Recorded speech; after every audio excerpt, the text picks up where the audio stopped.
Huli sa akto. Donnie Pangilinan na inis kay Shuvi Estrada sa isang party. Tensyon sa high-end party, ang hindi inaasahang paghaharap ni Shuvi Estrada at Donnie Pangilinan. Sa mundo ng showbiz, ang mga party at social gatherings ay madalas na lugar para sa networking at pagpapatatag ng samahan. Ngunit sa isang kamakailang kaganapan, tila naging sentro ng usap-usapan ang hindi inaasahang pakikipag-ugnayan, sa pagitan ng sparkle artist na si Shuvi Estrada at ng kinikilalang heartthrob na si Donnie Pangilinan. Ang gabing dapat ay puno ng kislap at tawanan ay nabalot ng bulong-bulungan, dahil sa mga kilos na tila hindi nagtugma sa pagitan ng dalawang personalidad. Maraming mga mata ang nakasaksi sa bawat galaw ni Shuvi, habang sinusubukan nitong makuha ang atensyon ng aktor. Sa mga ganitong uri ng pagkakataon, ang pagiging palakaibigan ay normal na bahagi sa industriya, ngunit ang naging reaksyon ni Donnie ay nagbigay ng ibang kahulugan sa mga nakamasid. Kilala si Donnie sa pagiging kalmado at propesyonal sa lahat ng oras, kaya naman ang makitang tila nailang o nainis ito sa gitna ng isang pagtitipon, ay isang bagay na agad na kinuha ang atensyon ng mga naroon. Ang mga saksi sa naturang party, ay nagpahiwatig na tila may mga pagkakataong naging masyadong mapilit ang presensya ni Shuvi sa paligid ng aktor. Sa mga video na kumakalat, mapapansin ang body language ni Donnie na tila naghahanap ng paraan, upang makaiwas ng hindi nagmumukhang bastos. Hindi rin nakaligtas sa pansin ang tila pagbabago ng aura sa paligid ng dalawa, habang tumatagal ang gabi. Ang sigla ni Shuvi ay tila hindi binalikan ng parehong enerhiya ni Donnie, na nagresulta sa isang awkward na sitwasyon na mahirap itago kahit sa gitna ng malakas na musika at madilim na ilaw. Ang mga aksyon na tila naglalayong kumuha ng atensyon ay madalas na nagbubunga ng kabaligtaran, lalo na sa mga taong pinahahalagahan ang kanilang privacy tulad ni Donnie. Ang insidenteng ito ay nagbukas ng diskusyon tungkol sa etiquette ng mga artista sa loob ng mga pribadong okasyon.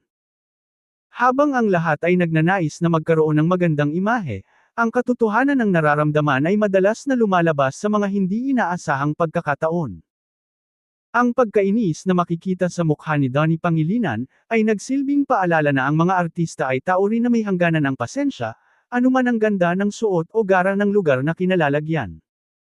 Sa kabilang banda, ang kampo ni Shuvi ay nananatiling tahimik sa gitna ng mga obserbasyon ng mga taong naroon.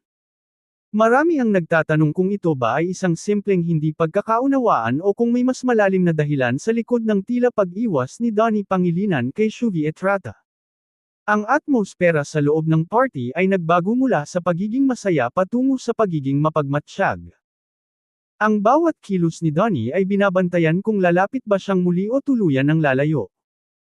Ang pagiging gentleman ng aktor ay nasubok sa gabing iyon, kung saan pinili niyang manatiling disente sa kabila ng tila hindi komportableng sitwasyon. Ito ang dahilan kung bakit marami ang humanga sa kanyang pagdadala sa sarili sa kabila ng pilit na pagpapansin sa kanya ni Shuvi.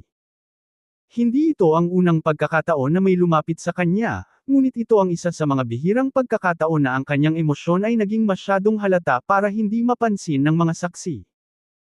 Ayon sa ilang mga impormante na naroon sa kaganapan, hindi lamang isang beses nagtangkang lumapit si Shuvi Estrada kay Donnie Pangilinan. Sa kabila ng mga unang senyales ng pag-iwas, tila naging masigasig ang dalaga na makuha ang atensyon ng aktor, na nauwi sa isang sitwasyong mahirap ng ipaliwanag bilang isang simpleng pagbati lamang. Ang bawat pagtatangka ay sinasalubong ng malamig na pakikitungo na naging usap-usapan sa bawat sulok ng venue.